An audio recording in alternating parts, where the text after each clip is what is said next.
શ્રી કૃષ્ણ મિત્રો, આજે આપણે અથાણાનો મસાલો બનાવતા શીખીશું, એ જીરાવાળું. તો એમાં આપણે સામગ્રીઓ જે જોઈએ તમને બતાવું છું. જીરું 2 ચમચી, આખા ધાણા 2 ચમચી, રાઈના કુરિયા 1 ચમચી, આખી રાઈ 1 ચમચી, વરિયાળી 1 ચમચી, મરી 4-5 નંગ, પછી કલોંજી 1 ચમચી, અજમો છે અને લાલ સૂકા મરચાં છે. આટલો આ મસાલો જોશે અને આ મસાલાને આપણે ડ્રાય રોસ્ટ કરી લેવાનો છે. તો મેં આ બધું મિક્સ કર્યું છે અને હવે આપણે ગેસ સ્ટાર્ટ કરીશું અને આ મસાલાને આપણે ધીમો રાખવાનો છે અને આવી રીતે શેકવાનો છે.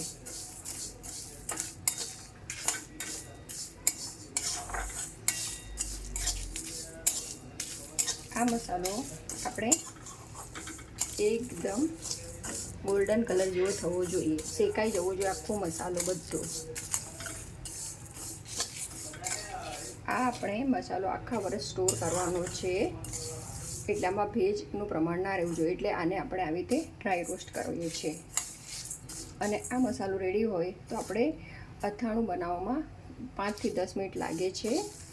અને આમાં કોઈ પણ અથાણું બનાવો તો આમાં મીઠું, આ મસાલામાં આપણે મીઠું મિક્સર જારમાં આપણે નાખીશું, ત્યાર પછી નીચે ઉતારીને મીઠું આમાં એડ કરવાનું છે.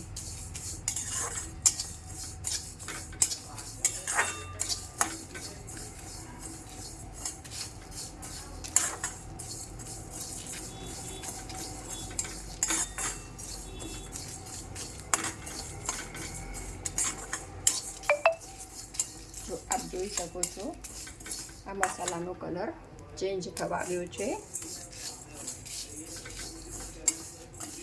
અને એની સ્મેલ, આ જીરું શેકાવાની સ્મેલ આવવા લાગી છે. જો શેકાઈ ગયું છે. હવે આ ગેસને બંધ રાખવાનું છે અને 1-2 સેકન્ડ આવી રીતે શેકવાનું છે.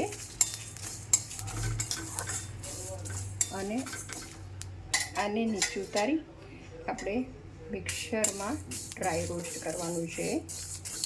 જો આપ જોઈ શકો છો. હવે હું એક પ્લેટમાં આને કાઢી લઈશ. મસાલો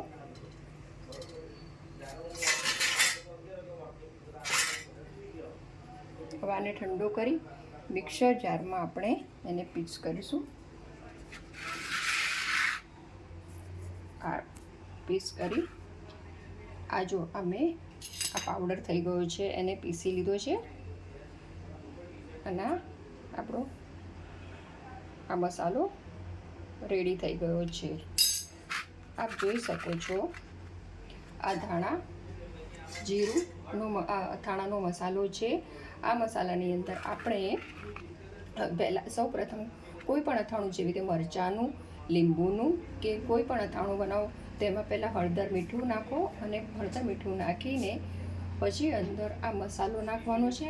એની ઉપર હળદર, મીઠું, લાલ મરચું અને તેલ ગરમ કરવા મૂકવાનું છે અને અંદર હિંગ નાખી પછી આ મસાલાની આ બધાની અંદર તમારે એ તેલ એડ કરવાનું અને હલાવવાનું છે અને ઢાંકી દેવાનું છે. તો આ મસાલાને આપણે આવી રીતે આપણે આના અથાણા બનાવી શકાય છે. જય શ્રી કૃષ્ણ.